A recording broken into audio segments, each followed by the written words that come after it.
माझ्या प्रिय देशबांधवांनो, नमस्कार.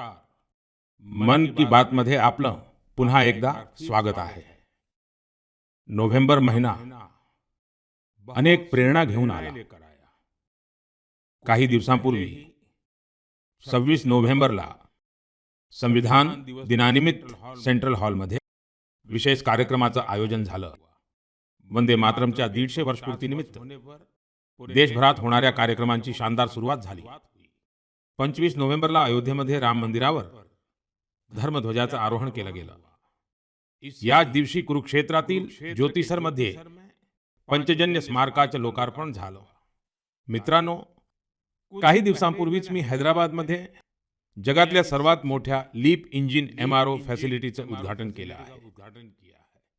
विमानांची देखभाल, दुरुस्ती, रिपेअर आणि संपूर्ण तपासणीच्या या क्षेत्रात भारतानं मोठं पाऊल उचललं आहे. गेल्या आठवड्यात मुंबईमधील एका कार्यक्रमादरम्यान INS माहे युद्धनौका भारतीय नौदलात सामील करण्यात आली. गेल्याच आठवड्यात भारताच्या अंतराळ परिसंस्थेला स्कायरूट यांच्या इन्फिनिटी कॅम्पसने नवी दिशा दिली आहे. हे भारताचे नवे विचार, नवोन्मेष आणि युवा शक्तीचं प्रतिबिंब बनलं आहे. मित्रांनो, कृषी क्षेत्रातही देशानं मोठं यश मिळवलं आहे. भारतानं 357 मिलियन टन खाद्यान्न उत्पादनासह एक ऐतिहासिक विक्रम केला आहे. 357 मिलियन टन. 10 वर्षांपूर्वीच्या तुलनेत भारताचं खाद्यान्न उत्पादन 100 मिलियन टनांनी आणखी वाढलं आहे. क्रीडा जगातही भारताचा झेंडा उंचावला आहे. काही दिवसांपूर्वी भारताला कॉमनवेल्थ खेळांच्या यजमानपदाचाही मान मिळाल्याची घोषणा झाली. ही मोठी उपलब्धी आहे, देशाची आहे, देशबांधवांची आहे. आणि मन की बात देशातील लोकांच्या अशा यशांना, लोकांच्या सामूहिक प्रयत्नांना सर्वसामान्यांपर्यंत पोहोचवण्याचं एक उत्तम व्यासपीठ आहे. मित्रांनो, जर मनात जिद्द असेल, सामूहिक शक्तीवर आणि संघभावनेने काम करण्यावर विश्वास असेल, पडून पुन्हा उभं राहण्याचं धाडस असेल, तर काम कितीही कठीण असलं तरी यश निश्चित मिळतं. तुम्ही अशा काळाची कल्पना करा जेव्हा उपग्रह नव्हते, GPS प्रणाली नव्हती आणि नेव्हिगेशन सुविधाही नव्हत्या. तेव्हाही आपले खलाशी मोठी मोठी जहाजं घेऊन समुद्रात जात होते आणि ठरलेल्या ठिकाणी पोहोचत होते. आता समुद्राच्या पुढे जाऊन जगातले देश अंतराळाची अनंत उंची मोजू पाहत आहेत. आव्हान तिथेही तेच आहे.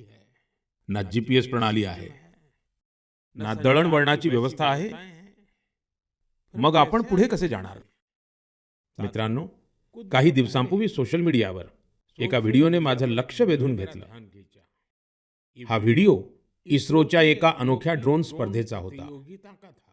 या व्हिडिओमध्ये आपल्या देशातील तरुण आणि विशेषतः आपले जेनजी मंगळ ग्रहासारख्या परिस्थितीत ड्रोन उडवण्याचा प्रयत्न करत होते. ड्रोन उडत होते. काही क्षण ते तोल सांभाळायचे, मग अचानक जमिनीवर पडायचे. तुम्हाला माहित आहे का? कारण इथं उडणाऱ्या ड्रोनना GPS अजिबात उपलब्ध नव्हतं. मंगळ ग्रहावर GPS शक्य नाही. त्यामुळे ड्रोनला कोणतेही बाह्य संकेत मिळत नाहीत किंवा मार्गदर्शन मिळू शकत नाही. ड्रोनला आपल्या कॅमेऱ्याच्या आणि इनबिल्ट सॉफ्टवेअरच्या मदतीने उडायचं होतं. त्या लहानशा ड्रोनला जमिनीचे नमुने ओळखायचे होते, उंची मोजायची होती, अडथळे समजून घ्यायचे होते आणि स्वतःच सुरक्षित उतरण्याचा मार्ग शोधायचा होता. त्यामुळे ड्रोन सुद्धा एकामागून एक खाली पडत होते. मित्रांनो, या स्पर्धेत पुण्यातून आलेल्या तरुणांच्या एका गटाने काही प्रमाणात यश मिळवलं. त्यांचा ड्रोनही अनेकदा पडला, क्रॅश झाला, पण त्यांनी हार मानली नाही. अनेक प्रयत्नांनंतर या गटाचा ड्रोन मंगळ ग्रहाच्या परिस्थितीत काही वेळ उडण्यात यशस्वी ठरला.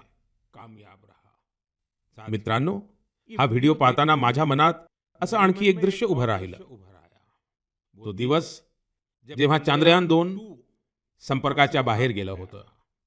त्या दिवशी संपूर्ण देश आणि विशेषतः वैज्ञानिक काही क्षणांसाठी निराश झाले होते.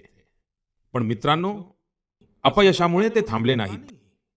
त्याच दिवशी त्यांनी चांद्रयान-3च्या यशाची कथा लिहायला सुरुवात केली. याच कारणामुळे जेव्हा चांद्रयान-3 यशस्वीरित्या लँड झालं, तेव्हा ते केवळ एका मोहिमेचं यश नव्हतं, तर ते अपयशातून निर्माण झालेल्या विश्वासाचे यश होतं. या व्हिडिओमध्ये जे तरुण दिसत आहेत, त्यांच्या डोळ्यात मला ती चमक दिसली. जेव्हा मी आपल्या तरुणांची जिद्द आणि वैज्ञानिकांचं समर्पण पाहतो, तेव्हा मन उत्साहाने भरून येतं. तरुणांची ही जिद्द विकसित भारताची खूप मोठी शक्ती आहे. माझ्या प्रिय देशबांधवांनो, तुम्हाला सर्वांना मधाच्या गोडीबद्दल नक्कीच माहिती असेल. पण अनेकदा आपल्याला हे कळत नाही की यामागे किती लोकांची मेहनत आहे, किती परंपरा आहेत आणि निसर्गासोबत किती सुंदर ताळमेळ आहे. मित्रांनो, जम्मू काश्मीरच्या डोंगराळ भागातील रानतुळस, तिला सुलाई असेही म्हणतात. इथल्या मधमाशा सुलाईच्या फुलांपासून एक अत्यंत अनोखा मध तयार करतात. हा मध पांढऱ्या रंगाचा असतो. याला रामबन सुलाई मध म्हटलं जातं. काही वर्षांपूर्वी रामबन सुलाई मधाला GI टॅग मिळाला आहे. यानंतर या मधाची ओळख संपूर्ण देशभरात निर्माण होत आहे. मित्रांनो, दक्षिण कन्नड जिल्ह्यातील पुत्तूरमधील वनस्पती मध उत्पादनासाठी उत्कृष्ट मानल्या जातात. इथे ग्रामजन्य नावाची एक शेतकरी संस्था या नैसर्गिक देणगीला नवी दिशा देत आहे. ग्रामजन्यने इथे एक आधुनिक प्रक्रिया युनिट बनवली. लॅब, बाटली बंद करणे, साठा करणे आणि डिजिटल ट्रॅकिंग सारख्या सुविधा निर्माण केल्या आहेत. आता हाच मध ब्रँडेड उत्पादन बनून गावांपासून शहरांपर्यंत पोहोचत आहे. या प्रयत्नाचा फायदा 2,500हून अधिक शेतकऱ्यांना मिळाला आहे. मित्रांनो, कर्नाटकमधीलच तुमकुर जिल्ह्यात शिवगंगा कालिंजिया नावाच्या संस्थेचे प्रयत्नही खूप कौतुकास्पद आहेत. त्यांच्याकडून प्रत्येक सदस्याला सुरुवातीला 2 मधमाशांच्या पेट्या दिल्या जातात. अशा प्रकारे या संस्थेने अनेक शेतकऱ्यांना आपल्या मोहिमेत सामील करून घेतला आहे. आता संस्थेमध्ये सहभागी झाले शेतकरी मिळून मध काढतात, उत्कृष्ट पॅकेजिंग करतात आणि स्थानिक बाजारात पोहोचवतात. यातून त्यांना लाखो रुपयांची कमाईही होत आहे. असंच एक उदाहरण नागालँडच्या क्लिफ हनी हंटिंगचं आहे. नागालँडच्या चोकलांगन गावात छियामणी यांगन जमात शतकानुशतकं मध काढण्याचं काम करत आली आहे. इथे मधमाशा झाडावर नाही तर उंच कड्यांवर आपली घरं बांधतात. त्यामुळे मध काढण्याचे काम देखील खूप जोखमीचं असतं. म्हणून इथले लोक मधमाशांशी आधी सौम्यपणे बोलतात, त्यांची परवानगी घेतात, त्यांना सांगतात की आज ते मध घ्यायला आले आहेत, त्यानंतर मध काढतात. मित्रांनो, आज भारत मध उत्पादनात नवीन विक्रम प्रस्थापित करत आहे. 11 वर्षांपूर्वी देशात मधाचे उत्पादन 76,000 मेट्रिक टन होते. आता ते वाढून 1.5 लाख मेट्रिक टनपेक्षाही जास्त झालं आहे. गेल्या काही वर्षात मधाची निर्यातही 3 पटीहून अधिक वाढली आहे. हनी मिशन कार्यक्रमांतर्गत खादी ग्रामोद्योगानेही 2.25 लाखांपेक्षा जास्त मधमाशांच्या पेट्या लोकांमध्ये वाटल्या आहेत. हजारो लोकांना रोजगाराच्या नवीन संधी मिळाल्या आहेत. म्हणजेच देशाच्या वेगवेगळ्या कानाकोपऱ्यात मधाचा गोडवाही वाढत आहे आणि हा गोडवा शेतकऱ्यांचे उत्पन्नही वाढवत आहे. माझ्या प्रिय देशबांधवांनो, हरियाणाच्या कुरुक्षेत्रात महाभारताचं युद्ध झालं होतं, हे आपल्याला माहिती आहे.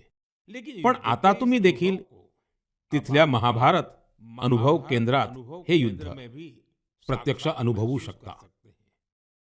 या अनुभव केंद्रात महाभारताची गाथा 3D लाईट अँड साऊंड कार्यक्रमामध्ये आणि डिजिटल तंत्रज्ञान वापरून दाखवली जात आहे. 25 नोव्हेंबरला जेव्हा मी कुरुक्षेत्रला गेलो होतो, तेव्हा या अनुभव केंद्रातील अनुभवांनी मी आनंदित झालो होतो. मित्रांनो, कुरुक्षेत्रात ब्रह्मसरोवरावर आयोजित आंतरराष्ट्रीय गीता महोत्सवात सहभागी होणेही माझ्यासाठी खूप विशेष होते.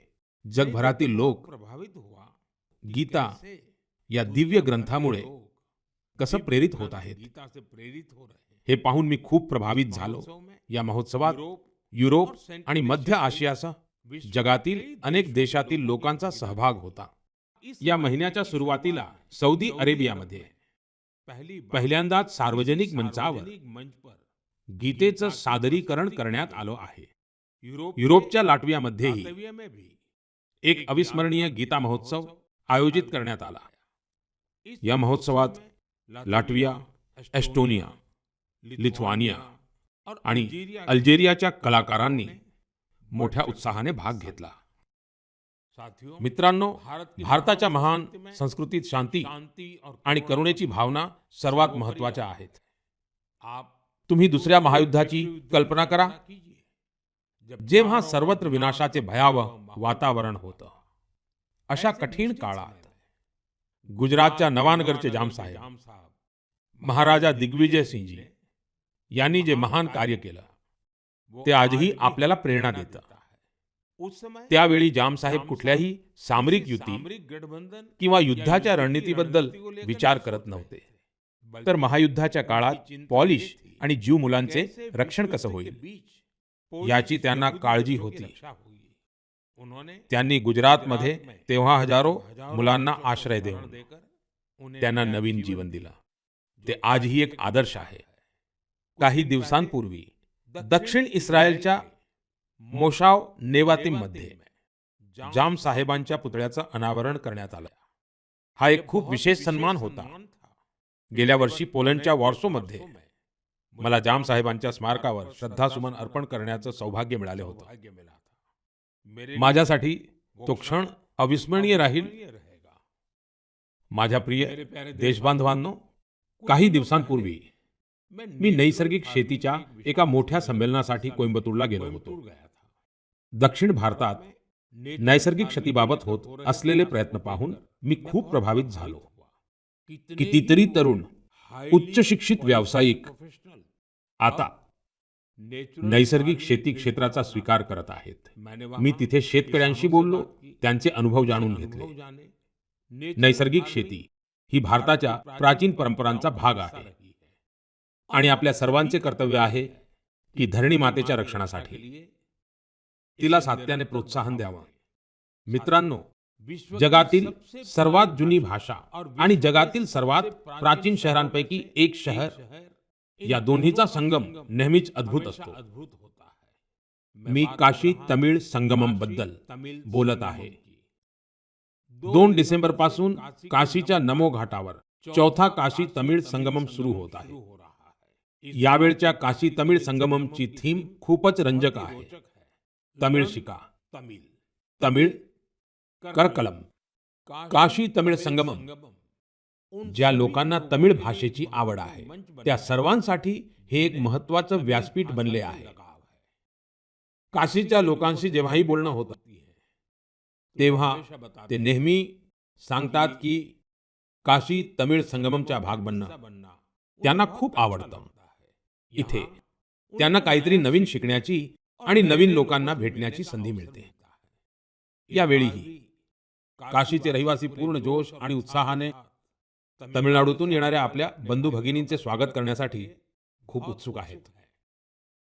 मी तुम्हा सर्वांना आग्रहाने सांगेन की तुम्ही काशी तमिळ संगमम मध्ये नक्की सहभागी व्हा. यासोबतच एक भारत श्रेष्ठ भारत ही भावना दृढ होईल. अशा इतर व्यासपीठांबद्दल विचार करा.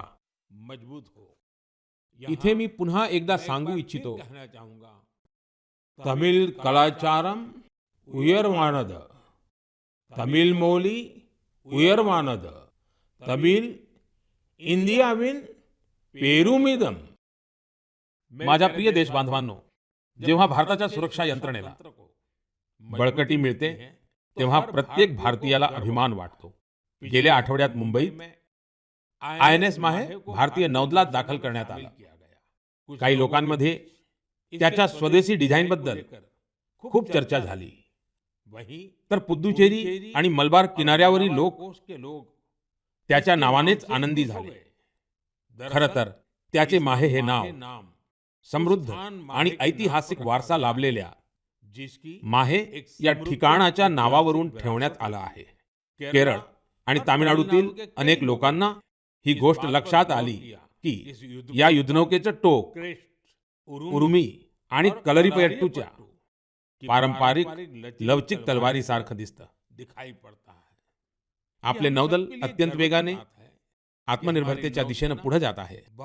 ही आपल्या सर्वांसाठीच अभिमानाची गोष्ट आहे. 4 डिसेंबरला आपण नौदल दिनही साजरा करणार आहोत. हा प्रसंग आपल्या सैनिकांच्या अदम्य धैर्याला आणि पराक्रमाला सन्मान देण्याचा एक विशेष दिवस आहे.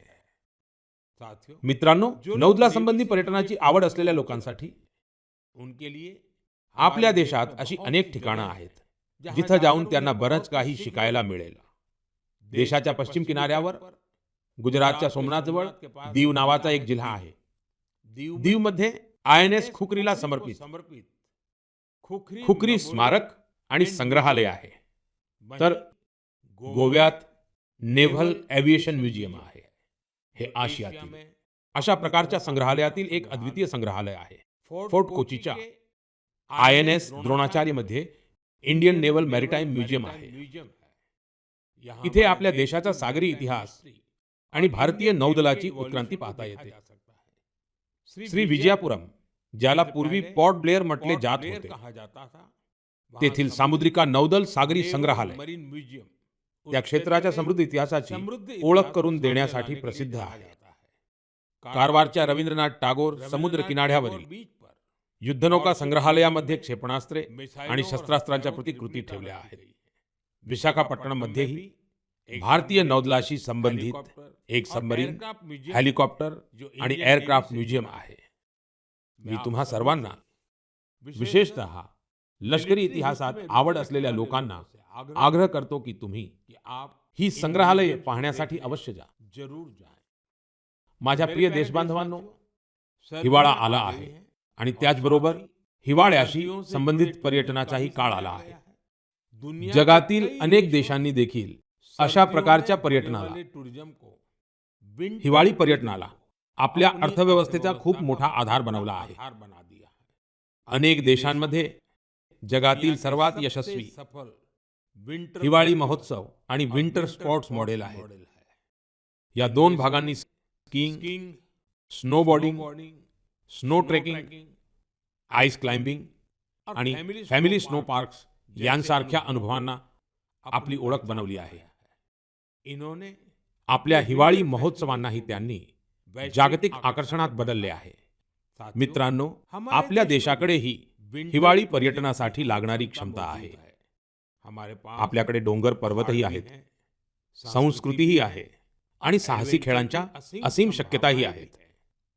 मला आनंद आहे की आजकाल उत्तराखंडमधील हिवाळी पर्यटन लोकांना खूप आकर्षित करत आहे. हिवाळ्याच्या दिवसांत औली, मुनस्यारी, चोपटा आणि डेहरासारखी ठिकाणं लोकप्रिय होत आहेत. काही आठवड्यांपूर्वी पिथौरागड जिल्ह्यात 14,500 फुटांपेक्षा जास्त उंचीवर आदि कैलास इथे राज्याच्या पहिल्या हाय अल्टिट्यूड अल्ट्रा रन मॅरेथॉनचे आयोजन करण्यात आले होते. यात देशभरातील 18 राज्यांमधून 750हून अधिक खेळाडूंनी भाग घेतला होता. 60 किलोमीटर लांबीच्या आदि कैलास परिक्रमा रनची सुरुवात कडाक्याच्या थंडीत पहाटे 5 वाजता झाली होती. एवढ्या थंडीतही लोकांचा उत्साह पाहण्यासारखा होता. आदि कैलास यात्रेला 3 वर्षांपूर्वी 2000पेक्षाही कमी पर्यटक येत होते. आता ही संख्या वाढून 30,000पेक्षा जास्त झाली आहे. मित्रांनो, काही आठवड्यांत उत्तराखंडमध्ये हिवाळी खेळांचे आयोजनही होणार आहे.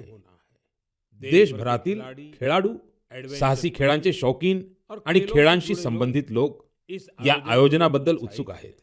स्कीइंग असो किंवा स्नोबोर्डिंग, बर्फावर खेळल्या जाणाऱ्या अनेक खेळांची तयारी सुरू झाली आहे. उत्तराखंडने हिवाळी पर्यटनाला चालना देण्यासाठी कनेक्टिव्हिटी आणि पायाभूत सुविधांवरही लक्ष केंद्रित केलं आहे. होमस्टेसाठी नवीन धोरणही तयार करण्यात आलं आहे. मित्रांनो, हिवाळ्यात वेड इन इंडिया मोहिमेचाही एक वेगळाच जल्लोष असतो. हिवाळ्यातील सोनेरी ऊन असो, डोंगरावरून उतरणाऱ्या धुक्याची चादर असो, डोंगरांवरील डेस्टिनेशन वेडिंग ही आता खूप लोकप्रिय होत आहेत. अनेक विवाह सोहळे तर आता विशेषतः गंगा नदीच्या काठावर होत आहेत. मित्रांनो, हिवाळ्याच्या या दिवसात हिमालयातील दर्या आयुष्यभर सोबत राहणाऱ्या अशा एका अनुभवाचा भाग बनतात. जर तुम्ही या हिवाळ्यात कुठे जाण्याचा विचार करत असाल तर हिमालयातील पर्वतांबद्दल नक्की विचार करा. मित्रांनो, काही आठवड्यांपूर्वी मी भूतानला गेलो होतो. अशा दौऱ्यांमध्ये वेगवेगळ्या प्रकारचे संवाद आणि चर्चा करण्याची संधी मिळते. माझ्या या प्रवासात मी भूतानचे राजे, सध्याच्या राजांचे वडील, जे स्वतःही पूर्वी राजे होते, तिथले पंतप्रधान आणि इतर लोकांना भेटलो. या दरम्यान प्रत्येकाकडून एक गोष्ट नक्की ऐकायला मिळाली. सर्वजण तिथे बुद्धिस्ट रेलिक्स म्हणजेच भगवान बुद्धांचे पवित्र अवशेष पाठवल्याबद्दल भारतवासियांचे आभार मानत होते.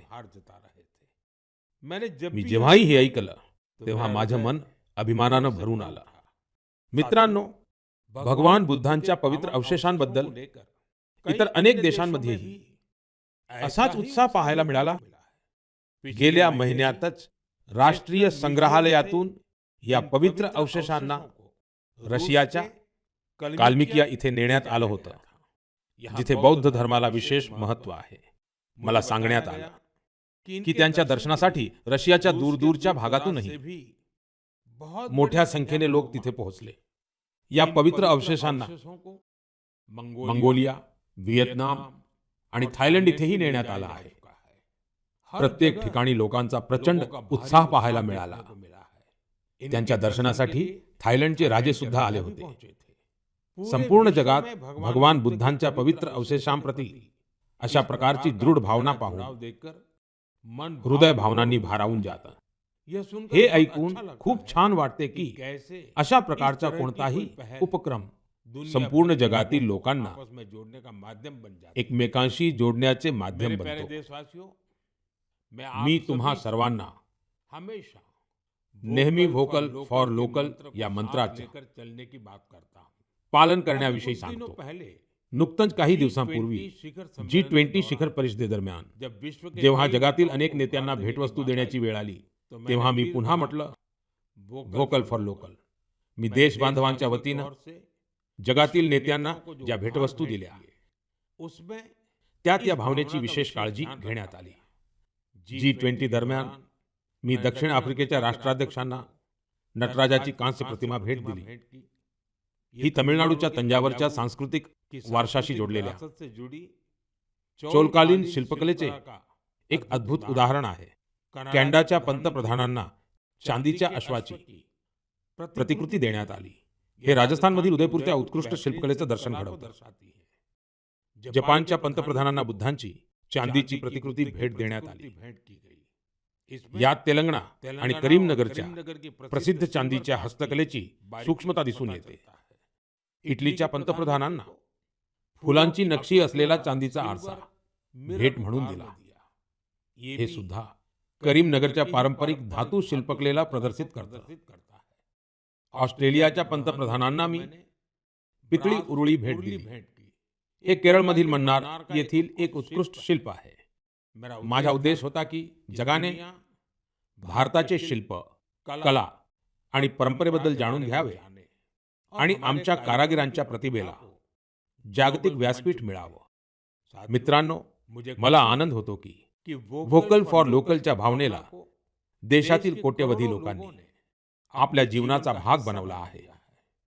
या वर्षी जेव्हा तुम्ही सणांच्या खरेदीसाठी बाजारात गेला असाल, तेव्हा एक गोष्ट तुम्हा सर्वांना जाणवली असेल. लोकांची पसंती आणि घरात येणाऱ्या वस्तूंमधून स्पष्टपणे संकेत मिळत होते की देश स्वदेशीकडे पुन्हा वळत आहे. लोक स्वतःच्या मनाने भारतीय उत्पादन निवडत होते.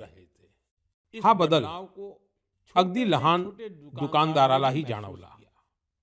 यावेळी तरुणांनीही व्होकल फॉर लोकल अभियानाला गती दिली. येत्या काही दिवसांत ख्रिसमस आणि नवीन वर्षाच्या खरेदीचा नवा टप्पा सुरू होणार आहे. मी तुम्हाला पुन्हा आठवण करून देईन. व्होकल फॉर लोकलचा मंत्र लक्षात ठेवा. तेच खरेदी करा जे देशात तयार केलेले असेल. अशा गोष्टीच विका ज्या देशबांधवांच्या कष्टांनी बनलेल्या आहेत. माझ्या प्रिय देशबांधवांनो, भारतीय खेळांच्या दृष्टीनं हा महिना उत्कृष्ट ठरला आहे. या महिन्याची सुरुवात भारतीय महिला संघानं आयसीसी महिला विश्वचषक जिंकण्यानं झाली. पण त्यानंतरही मैदानावर आणखी जास्त हालचाल पाहायला मिळाली आहे. काही दिवसांपूर्वी टोकियोमध्ये डेफ ऑलिम्पिक्स पार पडले. इथे भारताने आतापर्यंतची सर्वोत्तम कामगिरी करत 20 पदकं जिंकली आहेत. आपल्या महिला खेळाडूंनी कबड्डी विश्वचषक जिंकून इतिहास रचला आहे. संपूर्ण स्पर्धेत त्यांनी उत्कृष्ट कामगिरी करून प्रत्येक भारतीयाचे मन जिंकलं. वर्ल्ड बॉक्सिंग कप फायनल्स मध्येही आपल्या खेळाडूंची शानदार कामगिरी होती. त्यांनी 20 पदकं जिंकली. मित्रांनो, ज्या गोष्टीची आणखी जास्त चर्चा होत आहे ती म्हणजे आपल्या महिला संघाच्या ब्लाइंड क्रिकेट विश्वचषक विजयाची. मोठी गोष्ट ही आहे की आपल्या या संघानं एकही सामना न गमावता ही स्पर्धा जिंकली आहे. देशबांधवांना या संघातील प्रत्येक खेळाडूचा खूप अभिमान आहे. माझी या संघाशी प्रधानमंत्री निवासात भेट झाली. खरंच या संघाचे धैर्य, त्यांचा उत्साह आपल्याला खूप काही शिकवतो. हा विजय आपल्या क्रीडा इतिहासातील सर्वात मोठ्या विजयांपैकी एक आहे. तो प्रत्येक भारतीयाला प्रेरणा देत राहील. मित्रांनो, आजकाल आपल्या देशात सहनशक्तीच्या खेळांची एक नवीन क्रीडा संस्कृतीही वेगाने उदयास येत आहे. सहनशक्तीचे खेळ म्हणजे मला म्हणायचं आहे, तुमच्या मर्यादांची कसोटी लागते असे क्रीडा प्रकार. काही वर्षांपूर्वीपर्यंत मॅरेथॉन आणि बायकेथॉन सारखे खास कार्यक्रम काही विशिष्ट लोकांपुरतेच मर्यादित होते. पण आता बरंच काही बदललं आहे. मला सांगण्यात आलं की देशभरात दर महिन्याला 1500हून अधिक सहनशक्तीच्या खेळांचं आयोजन केलं जातं. या कार्यक्रमांमध्ये भाग घेण्यासाठी खेळाडू दूर दूरपर्यंत जातात. मित्रांनो, सहनशक्तीच्या खेळाचं एक उदाहरण आहे आयर्नमॅन ट्रायथलॉन. तुम्ही कल्पना करा, जर तुम्हाला असं सांगितलं गेलं की तुमच्याकडे एका दिवसापेक्षाही कमी वेळ आहे आणि तुम्हाला ही 3 कामं करायची आहेत. समुद्रात 4 किलोमीटर पोहणं, 180 किलोमीटर सायकल चालवणं आणि जवळजवळ 42 किलोमीटरची मॅरेथॉन धावणं, तर तुम्ही विचार कराल की हे कसे शक्य आहे. पण पोलादी धैर्य असलेले लोक असे कामही यशस्वीपणे पूर्ण करतात. म्हणून याला आयर्नमॅन ट्रायथलॉन म्हटलं जातं. गोव्यात नुकताच असाच एक कार्यक्रम आयोजित करण्यात आला होता. आजकाल अशा कार्यक्रमांमध्येही लोक उत्साहाने सहभागी होत आहेत. अशा अनेक स्पर्धा आहेत ज्या आपल्या तरुण मित्रांमध्ये खूप लोकप्रिय होत आहेत. आजकाल अनेक लोक fit India Sundays on cycle सारख्या कार्यक्रमांमध्ये सहभागी होण्यासाठी एकत्र येत आहेत. अशा या सर्व गोष्टींमुळे तंदुरुस्त राहण्याला प्रोत्साहन मिळत आहे. मित्रांनो, तुम्हाला दर महिन्यात भेटणं हा माझ्यासाठी नेहमीच एक नवीन अनुभव असतो. तुमच्या कथा, तुमचे प्रयत्न मला नव्याने प्रेरणा देतात. तुम्ही तुमच्या संदेशांमध्ये ज्या सूचना पाठवता, जे अनुभव सांगता, त्यातून आम्हाला या कार्यक्रमात भारताची विविधता सामावून घेण्याची प्रेरणा मिळते. जेव्हा आपण पुढच्या महिन्यात भेटू तेव्हा 2025 संपत आलेलं असेल. देशाच्या बहुतेक भागांमध्ये आता थंडीही वाढत जाईल. हिवाळ्याच्या दिवसात तुम्ही स्वतःची आणि आपल्या कुटुंबाची विशेष काळजी घ्या. पुढच्या महिन्यात आपण काही नवीन विषय, नवीन व्यक्तिमत्वांवर नक्कीच चर्चा करू. खूप खूप धन्यवाद. नमस्कार.